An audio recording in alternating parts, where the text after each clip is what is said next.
초대교회의 이 사도신경은 12명의 사도들이 한 절씩 한 절씩 지은 게 아닙니다. 초대교회 예수님께서 승천하시고 제자들과 예수님의 직계 12제자들과 그 제자들의 제자들, 즉 속사도들까지 살아있을 때는 예수님에 대해서 직접 본 것을 가르쳤기 때문에 아무 문제가 되지 않았습니다.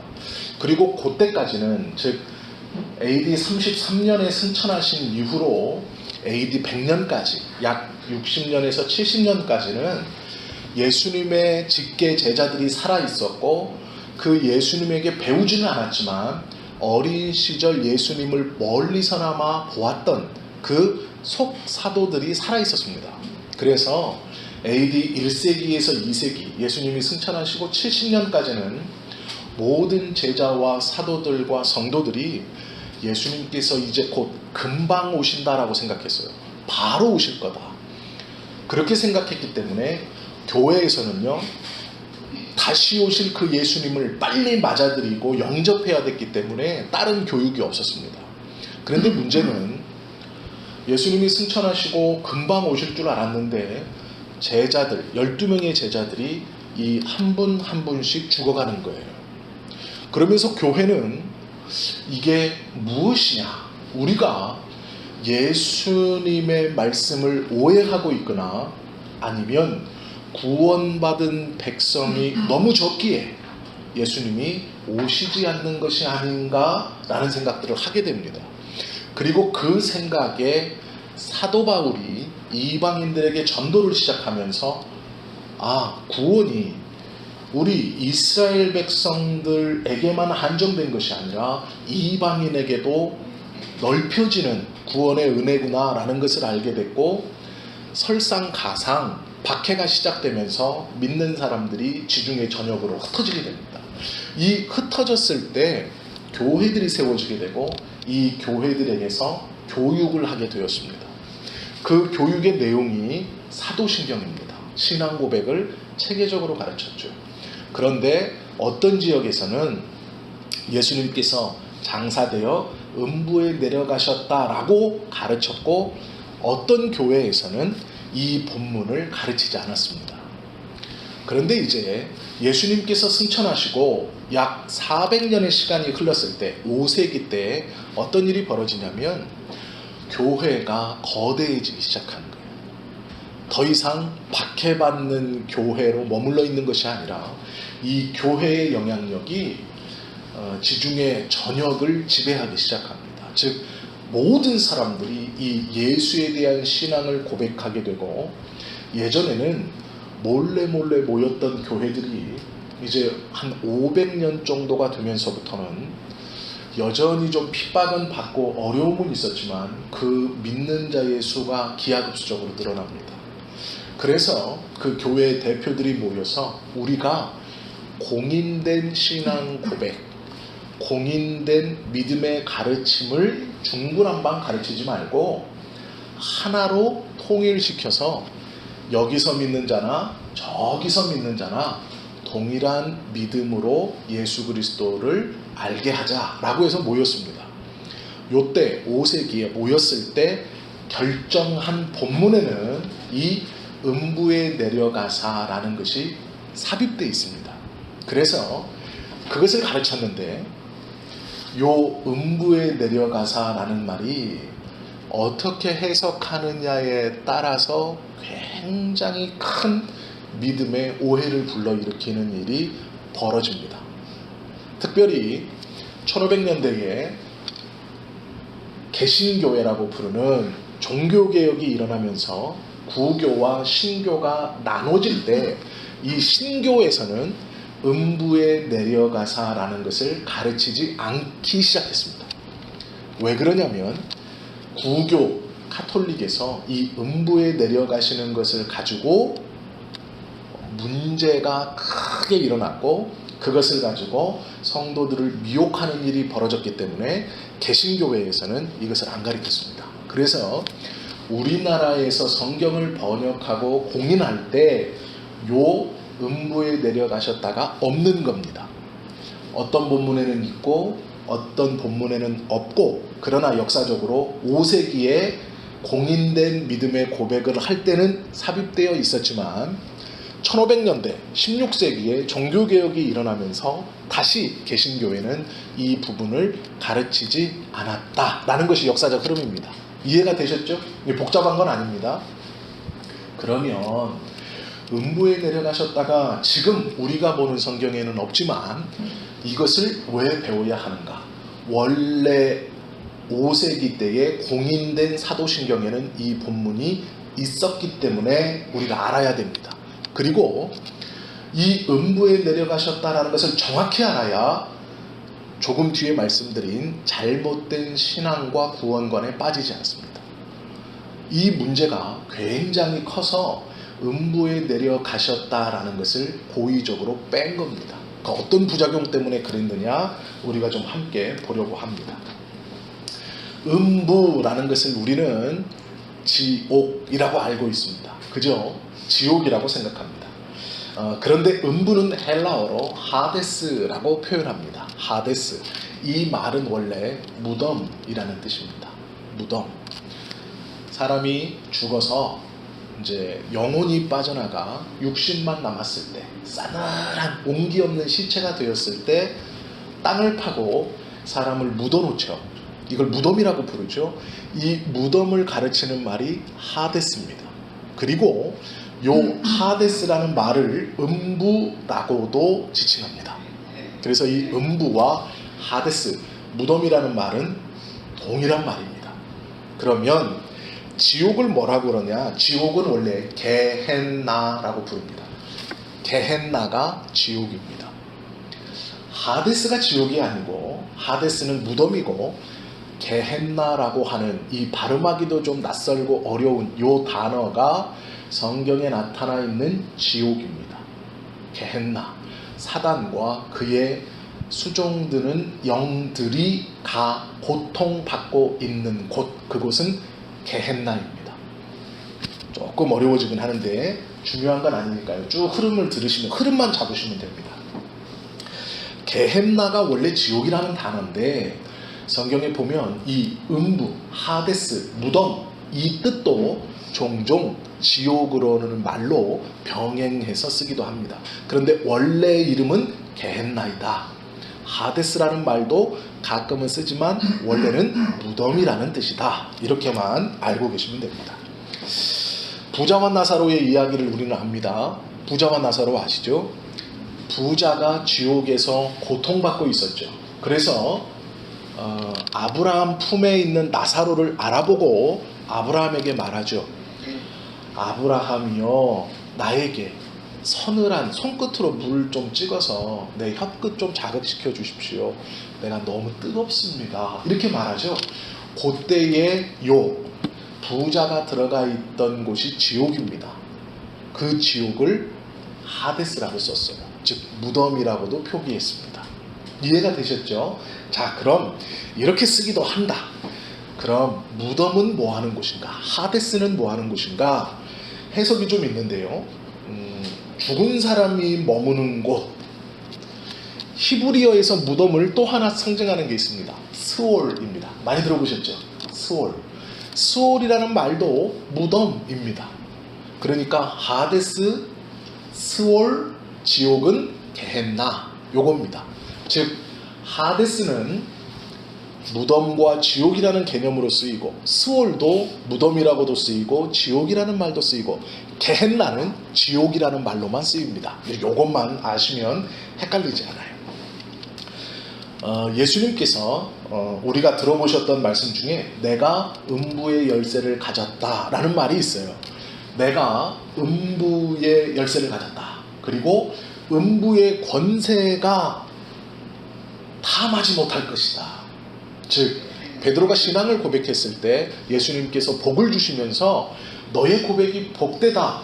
그 고백을 알게 하신 이는 육신의 부모가 아니라 하늘에 계신 너의 아버지다. 그리고 나서 복 주시는 말씀이 뭐냐면 내가 이 믿음 위에 나의 교회를 세우겠다. 그 교회는 음부의 권세가 침범하지 못할 것이다 라고 말씀하셨죠. 그때 그 음부가 무덤입니다. 죽음의 공포가 침범하지 않는 공동체가 어디라고요? 교회. 즉 신앙을 가지고 복음을 가지고 예수 믿는 자들은 무덤의 공포에서 벗어난 자들이라는 뜻이에요. 죽음의 공포가 침범하지 못하는 예수님께서 세워주신 공동체가 교회. 그러면 신앙이 있는 자가 죽음을 바라볼 때 두려움과 공포로 바라봐서는 안 되는 겁니다. 왜요? 음부의 권세, 무덤이 침범하지 못하는 곳이 바로 교회이기 때문이죠. 이해가 되셨죠? 자, 그 의미로 말씀해 주셨고요. 그래서 이 음부라는 것은 무덤을 뜻하고 죽은 사람들이 육신이 묻혀 있는 곳 이렇게도 말합니다. 그리고 또 하나는 시편에 이 음부는 대부분 지옥의 고통처럼 느껴지는 아픔, 요 의미로도 쓰입니다. 음부가 무덤으로도 쓰이고 말 그대로 지옥으로도 쓰이고 지옥에 있는 것과 같은 고통으로 쓰일 때도 이 음부라는 말을 성경은 사용합니다. 그래서 이 음부라는 말이 세 가지 의미가 다 있는 거예요. 세 가지 의미가. 그런데 지옥에 있는 것과 같은 고통, 이것은 시편에서 많이 사용하고 예수님께서 말씀하실 때도 이 예수님께서 음부의 권세라고 말씀하실 때 지옥에 있는 것과 같은 고통이 너를 누를 것이다 이렇게 말씀하시는 거예요. 그러니까 믿음의 길이 평탄하지 않다. 그러나 두려움, 그 지옥에 있는 것과 같은 고통이 너를 집어삼켜 두렵게 하지는 못한다라는 거예요. 아픔과 고통과 어려움이 믿음의 길에 따라오는데 너는 두려워할 필요는 없다. 이 말이 고통받지 않겠다는 말이 아닙니다. 고통스럽긴 해요. 지옥에 있는 것처럼. 그러나 그것이 너희의 믿음에 걸리적거리거나 두려움이 되지 못한다 라고 말씀해 주신 거예요. 그런데 우리는요, 믿음의 걸음을 멈추는 대부분의 이유는 이 고통 때문이죠. 이 어려움 때문이에요. 이 아픔 때문에 믿음의 걸음이 멈춰지죠. 원래 그것이 아니다 라는 것이죠. 그러면 예수님께서 음부에 내려가셨다라는 고백이 5세기에 공인되어서 가르치다가 왜 안 가르치게 되었느냐? 가톨릭 때문입니다. 짐작은 하셨겠지만 가톨릭은 음부를 지옥이라고 표현 안 합니다. 지옥은 아까 뭐라고요? 게헨나. 이것이 지옥이고요. 스올이나 하데스는 음부인데 이 음부를 가톨릭은 연옥과 같은 것이라고 봅니다. 그래서 이 음부의 권세를 연옥, 음부는 연옥이다 이렇게 가리킵니다. 연옥이 뭔가요? 아직 살았을 때 자기의 믿음과 행위로 천국에 바로 가지 못하는 영혼들이 연옥에 대기하면서 자신의 죄값을 속량하고 그 죄값이 다 속량이 되면 천국으로 가기 위해서 대기하는 것. 고통을 받으면서 자기 죄값을 씻어내면서 대기하는 곳이 연옥입니다. 그런데 왜 이것이 문제가 됐느냐? 단순히 가톨릭에서 가르쳤기 때문에 아닙니다. 성경과 맞지 않기 때문에 그래요. 그래서 개혁교회에서 과감히 이 본문을 포기한 겁니다. 왜 포기했느냐? 지옥의 변두리, 가톨릭에서요, 지옥은 중심부가 있고 변두리가 있습니다. 그러니까 불길이 센 곳이 있어요. 직접 막 불에 막 있는 곳이 있고 외곽이 있습니다. 조금 견딜만한. 여기를 이제 림보라고 부릅니다. 지옥의 가장자리를 림보라고 불러요. 림보라는 뜻은 가장자리, 외곽 이런 뜻입니다. 말 자체가. 그런데 이 림보는 두 종류가 있습니다. 어떤 종류가 있느냐?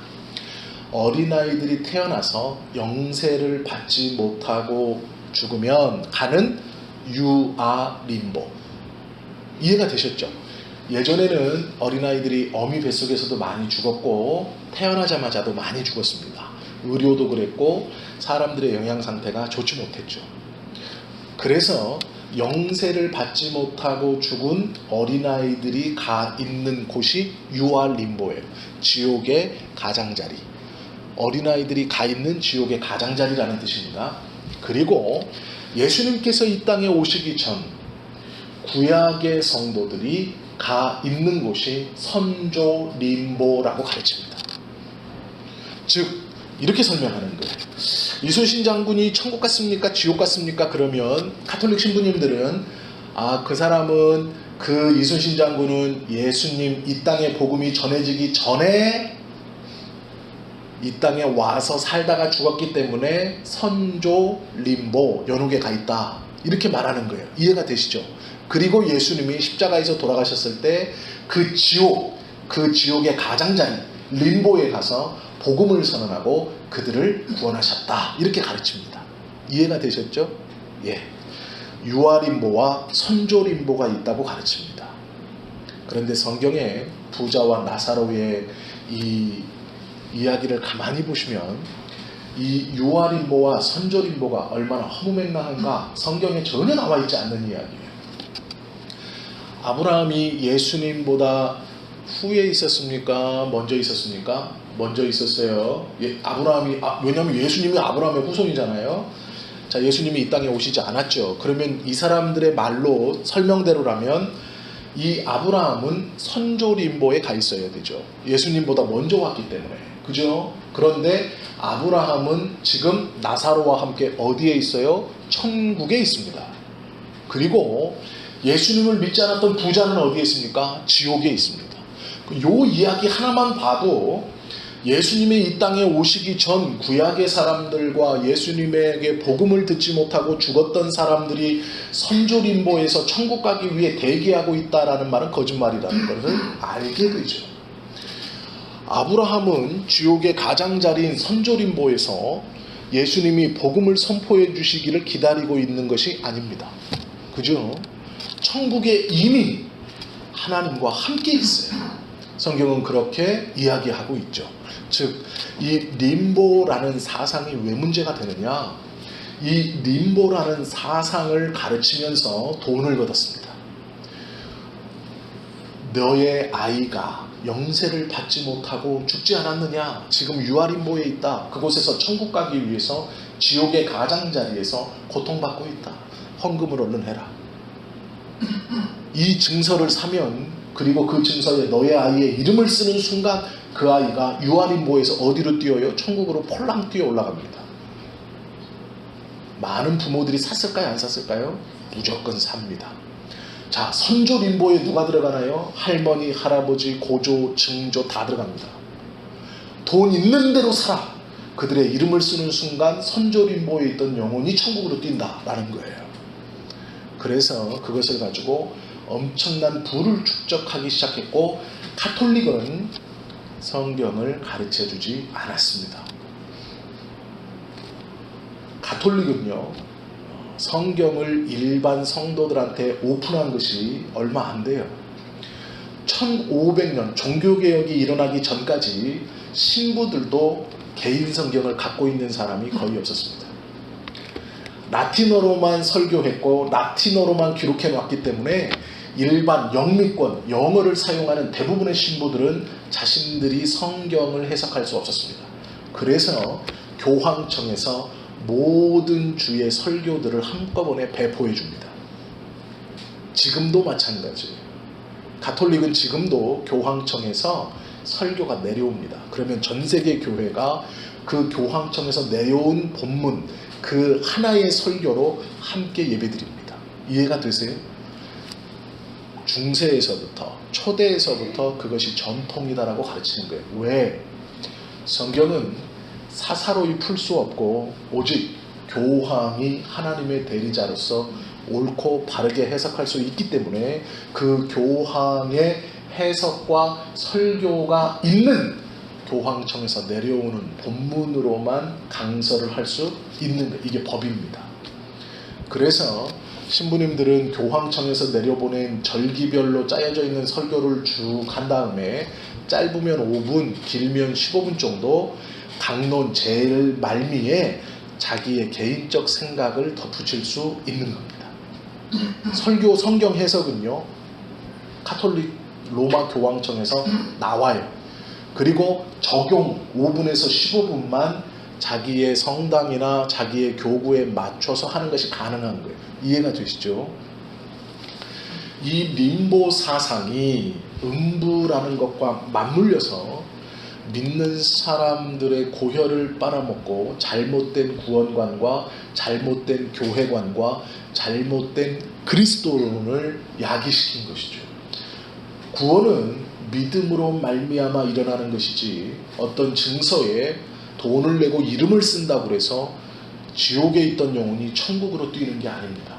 즉, 이 림보라는 이 선조 림보든 유아 림보든 이 음부를 가지고 그것을 교묘하게 성도들에게 가르치면서 성도들의 물질과 정신과 믿음 자체를 피폐하게 하는 것이죠. 더 무서운 것은 성경에서 가르치지 않는 이상한 구원관을 가지고 구원을 받을 수 있다라고 가르치는 것이 큰 문제입니다. 그래서 개혁교회에서는 이 본문을 과감히 삭제시켰습니다. 너무 큰 문제가 일어났기 때문에 그렇죠. 성경 전체의 진리를 부정하는 내용이 삽입될 수 있기 때문에 그렇습니다. 그럼 우리가 가톨릭에서 가르치는 이 연옥사상과 림보라는 것이 잘못됐다라는 것은 이해를 했습니다. 그러면 나중에 누군가 질문할 수 있어요. 뭘 질문하느냐? 베드로전서 3장 19절입니다. 이 말씀은 좀 한번 찾아보십시오. 성경을 가지고 계시면 베드로전서 3장 19절을 한번 보십시오. 우리가 이것을 잘못 이해하면 가톨릭에서 가르치는 잘못된 가르침으로 생각할지도 모릅니다. 베드로전서 3장 19절 말씀입니다. 여기 보시면 이렇게 가르치고 있습니다. 성경은 이렇게 말해요. 그가 또한 영으로 가서 옥에 있는 영들에게 선포하시니라. 무슨 말일까요? 그냥 한번 해석 한번 해보세요. 어떤 말 같아요? 여기서 말하는 그가 또한, 그가 누굴까요? 예수님이죠. 자, 여기서 말하는 옥은 어디예요? 지옥이죠. 그러면 보세요. 예수님께서 지옥에 가서 지옥에 있는 영들에게 선포하셨다. 뭘 선포하셨을까요? 이렇게 생각하는 거예요. 말씀을 선포했다. 복음을 선포했다. 지금 무엇이라고? 지금 우리가 이 문장을 보면 자연스럽게 해석이 이렇게 가요. 예수님께서 십자가에 돌아가시고 안식일날 저녁에 무덤에 들어가셔서 그의 영이 지옥, 옥에 가셔서 옥에 있는 영혼들, 복음을 듣지 못하고 죽은 영혼들에게 구원과 복음을 선포했다. 그래서 받아들이는 자들은 구원하셨고 그때도 거절하면 지옥 가는 거다. 이렇게 해석합니다. 전혀 잘못된 해석이에요. 이건 완전히 잘못된 겁니다. 왜 그러냐면 문맥은 그렇게 보여요. 그런데 이 단어 하나하나를 찾아보면 이런 뜻입니다. 그가는 예수님이 맞아요. 옥도 지옥이 맞습니다. 그런데 문제는 영들부터예요. 성경은 사람의 영혼을 뜻할 때 복수로 쓰지 않습니다.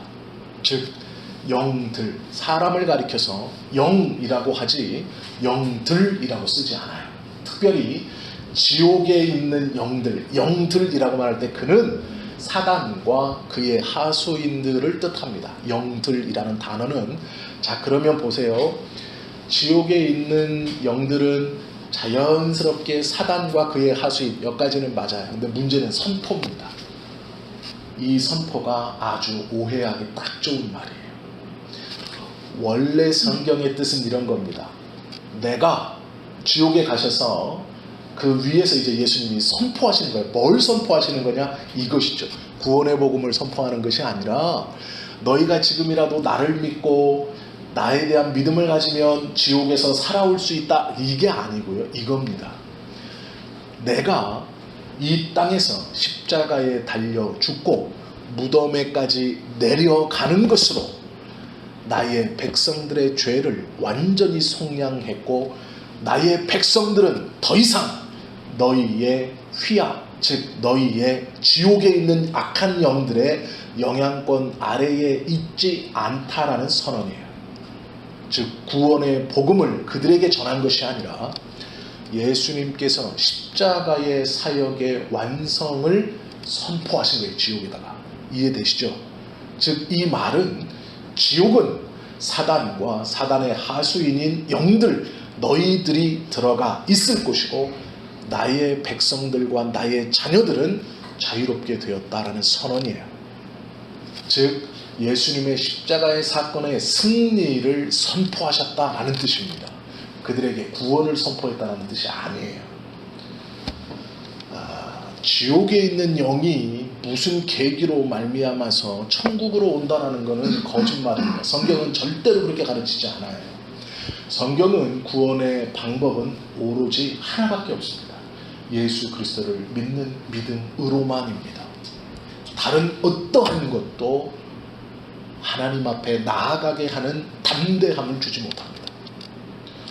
즉 이 본문을 가지고 베드로전서 3장 19절의 본문을 가지고 누군가 물을 수 있어요. 네 말대로라면 여기 본문에 봐라. 그가 또한 영으로 가서 옥에 있는 영들에게 선포하시니라. 복음을 선포하신 거 아니냐. 돌아가신 다음에 영으로 지옥에 내려가셔서 그때 예수님이 이 땅에 오시기 전에 죽었던 많은 영혼들을 그때 한 번 더 기회를 주셔서 불러일으키신 것이 아니냐. 성경을 잘못 보고 있다고 정확히 말씀해 주셔야 돼요. 그 선언은 구원의 복음의 선언이 아니라 예수님의 십자가의 사건의 승리에 대한 선언입니다. 이것이 많은 사람들이 교묘하게 이것을 묻고 잘못 성경 공부를 배운 사람들이 이것으로 온전한 믿음에 있는 사람들을 끄집어내는 본문이에요. 이 본문을 정확하게 알고 계셔야 돼요. 예수님께서 십자가상에서 십자가를 지시면서 이제 계속 몇 주 동안 말씀드렸습니다. 예수님께서 여자의 몸에 여인의 몸에 잉태, 동정녀의 몸에 잉태되신 것은 우리가 죄악 중에 잉태되었던 죄의 출발부터 예수님께서 그 고통을 책임지시고 돌아가시고 무덤에 묻히시는 이유도 우리가 죄의 열매와 결과로 말미암아 당하는 그 죽음의 공포와 죄의 값을 온전히 감당하시기 위해서 예수님께서 동정녀의 배에 잉태되셨고 사람의 모습으로 오셨고 사람으로 살아가셨고 죽음을 경험하시고 무덤에까지 묻히신 겁니다. 예수님께서 이 땅에 오신 이유는 하나입니다. 뭘까요? 우리를 구원하시고자 하는 하나님의 뜻에 대한 철저한 순종입니다. 즉 그 말은 우리의 죄를 시작부터 마지막까지 온전히 감당하시는 거예요. 즉 예수님이 이 땅에 오셔서 우리의 죄악을 담당시키기 위해서 그의 출생과 그의 죽음까지 한 번도 그것에 대해서 흔들림 없이 그 한 길을 쭉 가신 거예요. 그 한 길을 쭉 가시다가 때로는 병자도 고치시고 때로는 귀신도 쫓아주시고 때로는 연약한 자를 강하게도 해주신 거예요.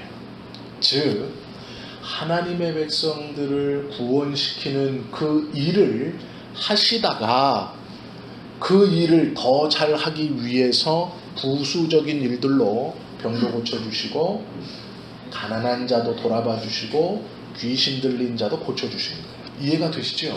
예수님이 이 땅에 오셔서 가난한 자들을 고치기 위해서 병든 자들을 고쳐주기 위해서 귀신 들린 자들을 귀신을 쫓아주시기 위해서 오신 게 아니에요. 우리의 구원을 위해서 오셨고 그 구원의 부수적인 것들을 보여주신 거예요. 오늘 새벽에도 제가 말씀드렸지만 오해하시면 안 되는 게 예수님의 사역은 성경에 예언이 어떻게 되어 있냐. 그가 오시리라. 자신의 백성, 자기의 백성을 저들의 죄에서 건져낼 자인 그가 오실 것이다 라는 것이 구약의 예언이고, 신약은 그가 동정녀에게 잉태되어 우리가 죄악 중에 출생하는 죄를 담당하시고 십자가에 달려 죽고 무덤에 묻히심으로 우리가 죄의 열매로 죽어 무덤에 가는 그 마지막까지의 죄도 온전하게 감당하신 거예요.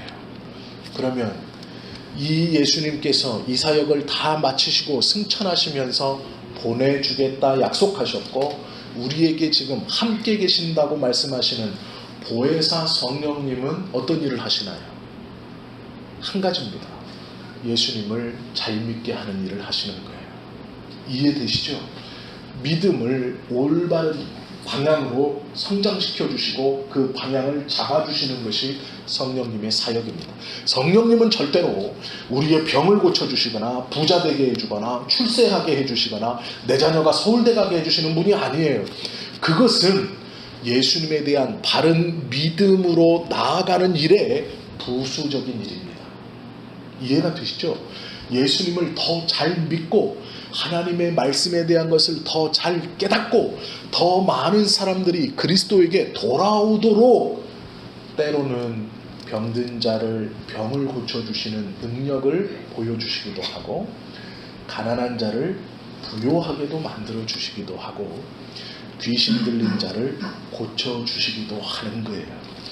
밑바닥, 사회적으로 밑바닥에 있는 자를 때로는 끌어올려 하나님의 영광과 예수님에 대한 바른 믿음을 가질 수 있도록 해 주시는 겁니다. 이게 성령님이 지금도 우리에게 행하시는 유일한 일이에요. 이게 성령님의 사역입니다. 그러므로 우리가 성령님을 어떠한 건강을 회복시켜주는 건전지와 같이, 파워와 같이 성령 충만 주셔서 방언할 수 있도록 도와주세요. 아니에요. 방언할 수 있도록 도우려고 성령님이 오신 게 아닙니다. 성령 충만해서 내가 부자가 되게, 아니요. 성령님이 오신 이유는 예수님을 잘 믿게 하시려고 하는 거예요. 우리의 믿음이 흔들리지 않게 하시려고 오신 거예요. 그러면 우리의 기도가 부자가 되게 해주세요, 건강하게 해주세요가 아니고 왜 부자가 되고 왜 건강해져야 되느냐. 예수님을 잘 믿고 하나님의 뜻을 이 땅에 잘 실천하고 내가 그 하나님의 뜻에 붙들려 살아가는 것을 통해서 다른 이들에게 이 구원의 복음이 전파되도록, 다른 이들이 예수님을 믿을 수 있도록 하나님 성령님 나에게 충만으로 임하셔서 내 꼴을 보니 예수 믿어봐야 소용없겠다라는 말을 듣지 않을 수 있도록 회복시켜 주십시오. 그것이 나의 유익이 아니라 하나님의 유익과 예수 믿는 자, 즉 하나님의 이름의 모욕이 되지 않도록 나를 사용하십시오라는 기도가 되어야 되는 겁니다. 그래서 우리가 성령의 이름으로 성령의 충만함을 사모하는 이유는 내 뜻대로 출세하고 잘되고 자랑하기 위해서가 아닌 거예요. 내 뜻대로 잘되고 출세하고 더 잘하기 위해서 사도 바울이 자신의 몸에 있는 가시를 위해 3번 기도했지만 하나님은 거절하셨어요. 이유가 뭔가요? 내가 너를 사용하는데, 연약한 그대로 내가 들어서 사용하겠다는데 네가 네 스스로 건강해지려고 하는 이유가 무엇이냐라는 거예요. 네가 네 스스로 만족하려고 하는 이유가 무엇이냐라는 거예요. 누가 붙들고 있는데요? 내가 붙들고 있는데 꼬부라졌건 삐뚤어졌건 휘어졌건 뭔 상관이냐는 거예요. 내가 똑바로 쓰면 되는 거지. 연필이 휘어졌다고 아이고 나 좀 펴주세요. 나는 상관없다. 내가 자꾸 쓰면 되는 거니까 내가 똑바로 쓰면 되는 거지. 네가 삐뚤어졌건 꼬부라졌건 휘어졌건 나는 상관없다라고 말씀하시는 거예요. 바울이 그거를 알고 내 은혜가 내게 족하다라고 말씀하시는 거예요. 우리가 하나님에 대한 믿음, 예수님에 대한 은혜, 성령의 충만함을 바라고 원할 때 너무 성경의 가르침과 하나님의 뜻과는 거리가 너무 먼 것을 구하고 있을 때가 참 많이 있습니다. 물론 성령님은 우리에게 위로도 주세요. 회복도 주세요. 만족도 주세요. 부요함도 주세요. 그러나 그것을 주시는 주된 이유는 예수님에 대한 바른 믿음이에요. 성경은요, 가만히 보세요. 예수님 당시에 귀신 들린 자가 한둘이었겠습니까? 예수님 당시에 혈루병을 앓은 여인이 한둘이었겠어요? 예수님 당시에 자신의 맏아들이 죽어서 장사 지내러 떠나는 어머니가 한둘이었겠어요? 아니요. 수도 없이 많았을 거예요.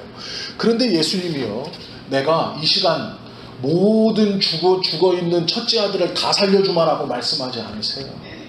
내가 혈류병 걸린 모든 여인을 다 살려주마라고 말씀하지 않으세요? 내가 남의 밑에서 하인 노릇하다가 병 걸려 죽게 된 모든 하인들을 다 살려주마 하지 않아요. 믿음으로 그리스도 앞에 나온 자들에게만 은혜를 베풀어줘요. 아주 중요한 겁니다. 예수님은요, 자신이 먼저 예수님 앞에 기어 나와서 그 옷자락이라도 붙들어야 은혜를 줘요. 내가 내 집에서 예수님이 마을에 오셨다는데 은혜 주시기 천만의 말씀이에요. 삭개오처럼 뛰어나가 뽕나무 위에라도 올라가야 쳐다보고 삭개오야 내려오라, 내가 너희 집에 유하여야 되겠다 말씀해 주시는 분이에요. 믿음에서 우리가 신앙생활을 하고 복을 사모하고 하나님의 은혜와 회복을 사모하는 자가 분명히 알아야 돼요. 하나님은요, 구원 외에 내가 먼저 줄게 이렇게 살아 하는 게 없어요. 구원 외에는 그런 게 없습니다. 구원받은 자는 주님 내가 먼저 헌신할 테니 라는 게 먼저예요.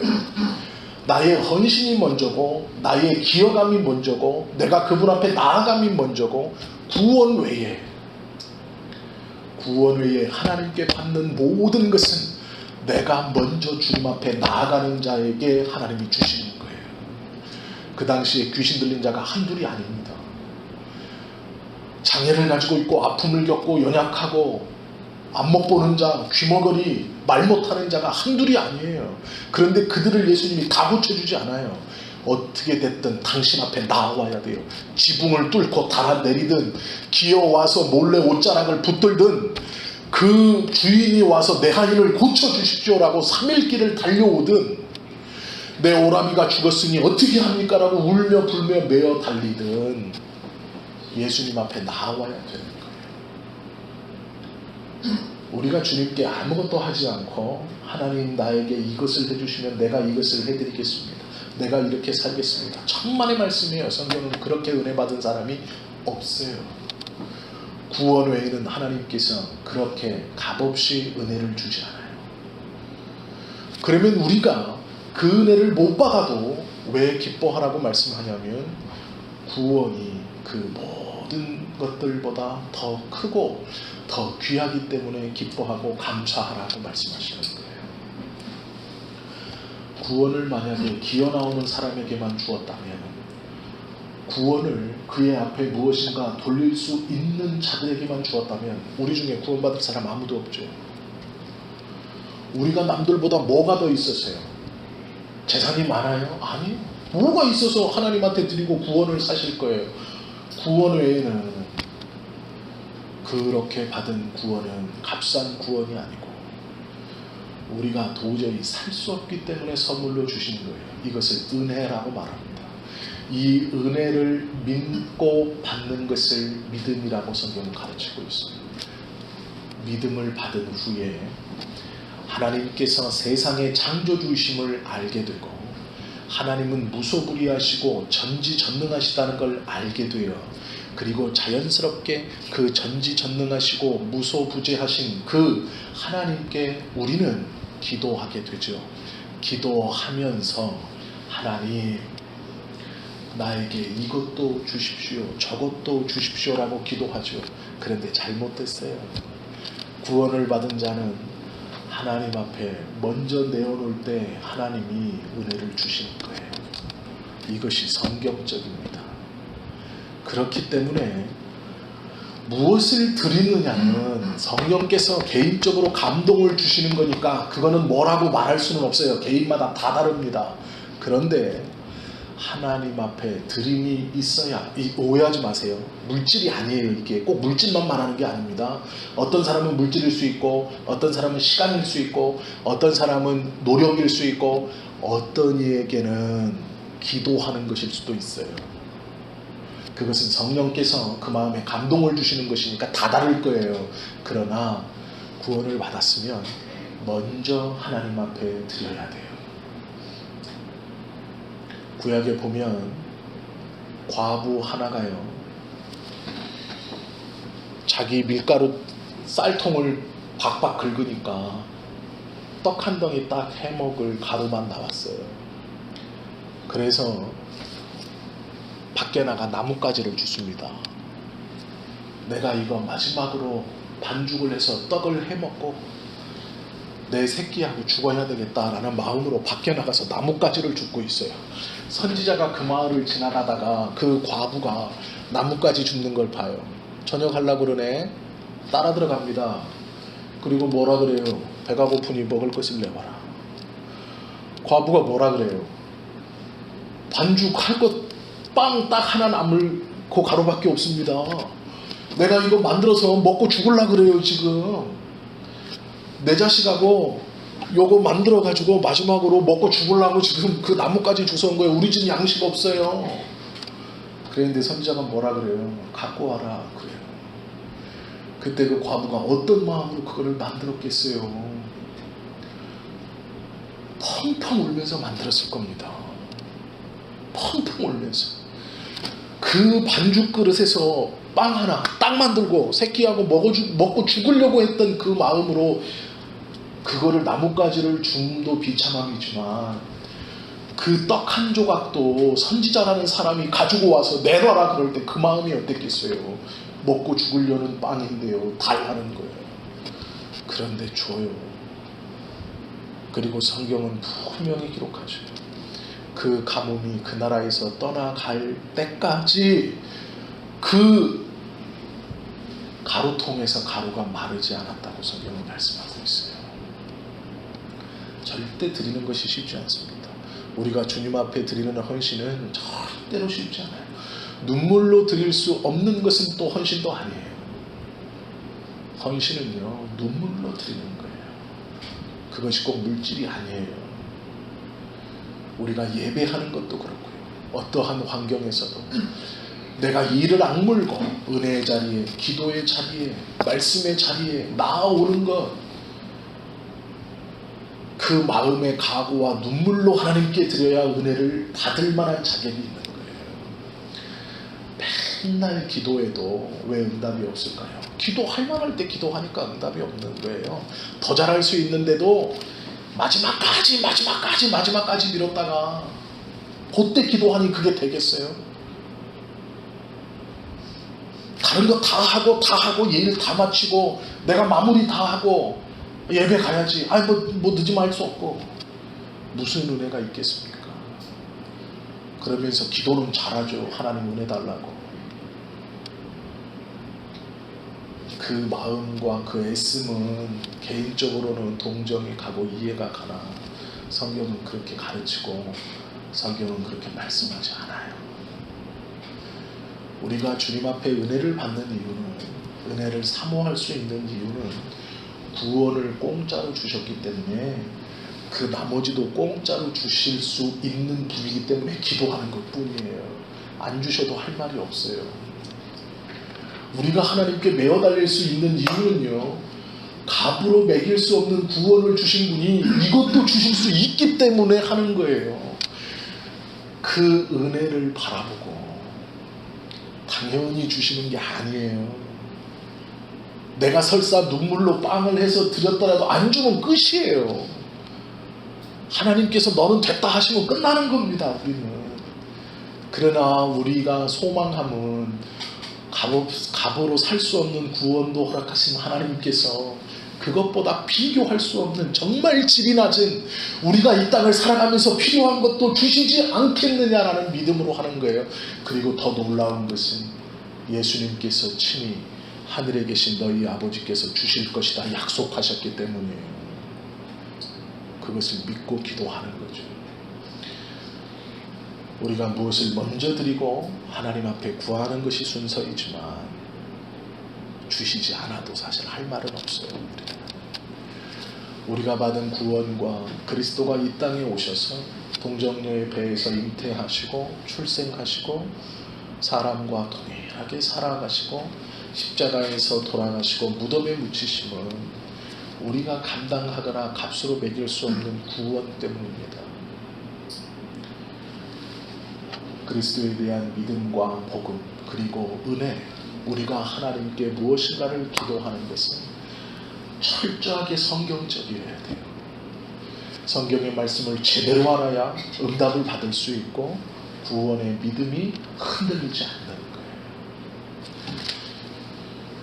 믿음의 반석 위에 집을 지어야 창수가 나고 홍수가 나고 바람이 칠 때도 흔들리지 않는다는 말입니다. 어쩌면 저를 포함해서 우리가 가지고 있는 믿음이 성경적이지 않고 내 경험이나 내가 그동안 알아왔던 것이나 내가 제3자를 보아와서 배워왔던 것일 수 있어요. 그것은 튼튼한 것이 절대로 아닙니다. 말씀 위에 서야 되는 것이 믿음이에요. 믿음이 기초이기 때문에 예수 그리스도를 머릿돌로 놓고 정확한 기준을 세워야 이 믿음이 삐뚤어지지 않아요. 그래서 우리가 함께 성경을 계속 이제 보고 또 말씀을 함께 나누시잖아요. 하나님의 말씀이 내가 30년 동안 경험했던 것과 다르다면 말씀이 그렇다면 고치셔야 돼요. 그래도 내 경험에는 아니요. 그래도 내 경험이라고 붙들고 왔다가 지금까지 왔잖아요. 말씀이 바꾸라고 하면 바꿔야 돼요. 말씀이 아니라고 하면 아닌 거예요. 내가 10년을 경험했건 20년을 경험했건 아니에요. 말씀에서 가르치는 믿음으로 바로 서야 되는 겁니다. 그래야 하나님의 은혜를 온전히 받을 수 있어요. 그 믿음이 세상이 감당할 수 없는 믿음이 되는 겁니다. 우리가 오늘 이 음부에 내려가심에 대해서 짧게 보았죠.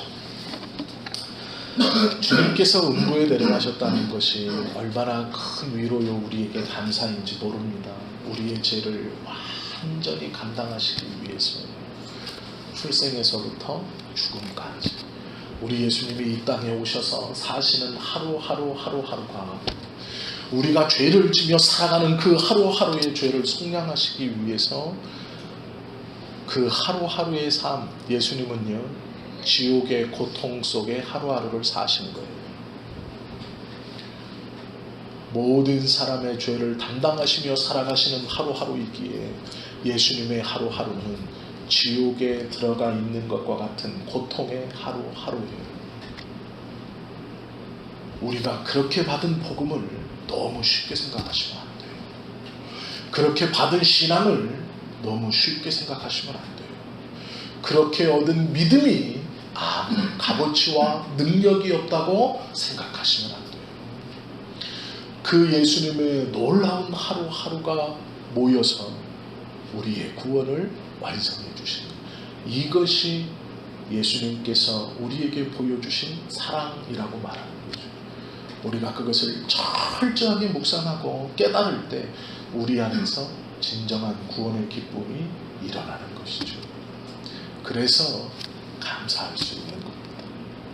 비록 연약하고 가진 것은 부족하고 남들에게 자랑할 것은 없지만 그 구원의 복음이 나에게 있으므로 감사할 수 있는 이유가 되는 것이죠. 다른 것은 다 부수적인 받으면 감사한 거지만 주시지 않아도 불평할 수 없는 것이 되는 것이죠. 온전한 믿음을 가지고 고백하시는 저와 여러분 되시기를 예수님의 이름으로 축원합니다. 기도하시겠습니다.